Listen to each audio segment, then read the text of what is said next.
Bago mamasyal dito sa Lunita Park, meron silang mga rules na dapat natin sundin. Kayang sundin ang mga sumusunod na paalala ukol sa Clean as you go. Itapon ang basura sa tamang lalagyan. Magdala ng maliit na trash bag. Pansamantalang ilagay dito ang Adap yan basura sa Lunita hanggat Park, makahanap ng mga basurahan. kamanays. Ayan o. Pagdala ng reusable na lalagyan ng tubig. Iwasan natin ang kalat na naidudulot ng mga plastic na bote. Gumamit ng mga Manay nyo, reusable nasa na Lunita lalagyan. Park. Ilagay ang inyong baon dito upang maiwasan ang basura ng plastic wrappers at tissue. Hikayatin ang mga kapwa na mamasyal na sundin ang mga paalala. Ang mga reusable water bottle. Prevent waste caused by plastic water bottles. Use recyclable food containers. Place your baon here to avoid plastic wrappers and tissue wastes.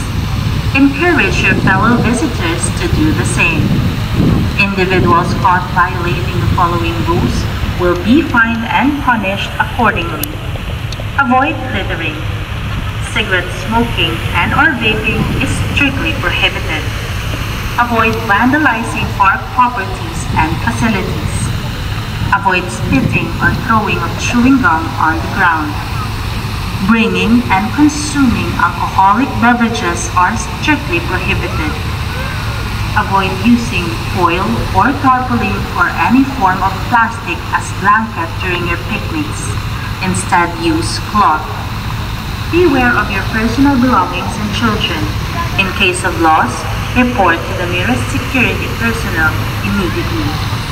We also inform everyone that the park will close at 10 p.m.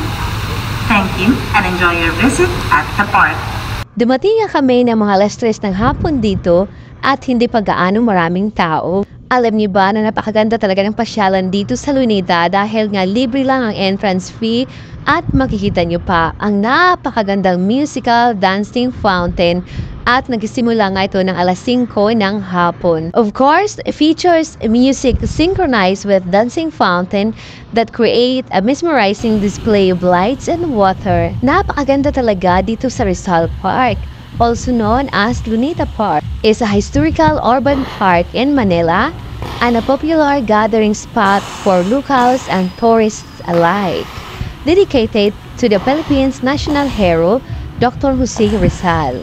The park featuring gardens, monuments, and museums, as well as recreational areas and open spaces for various events. It is considered one of the largest urban parks in the Philippines, covering an areas of 58 hectares. O, di ba mga kamanays?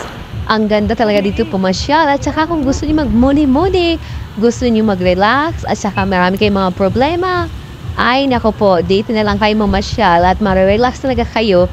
Magdala lang kayo ng yung makakain, ayan, o ayan o, di ba? Enjoy na yung mata mo at saka na-relax pa yung isip mo. Talaga namang hindi ako kasawa pabalik-balik dito sa Lunita Park kahit mga noong 1992 yata yung first time kong pumunta dito. Talagang nawili talaga ako dahil nga mahilig naman ako talaga sa nature, kaya gustuin ko talaga dito mamasyal sa mga ganitong lugar kaysa doon sa mga malls, ganyan. Kasi parang na-unwind ka. Yung stress mo, nagtatago muna dahil natakpan ng mga magagandang tanawin. Kaya enjoy watching mga kamanahay.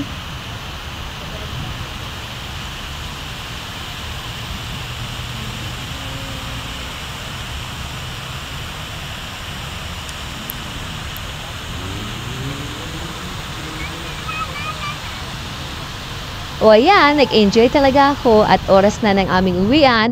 Hindi na kami nagpagkape dahil parang medyo ulan yata. Medyo hindi maganda yung panahon kaya pauwi na kami. Thank you for watching. God bless everyone.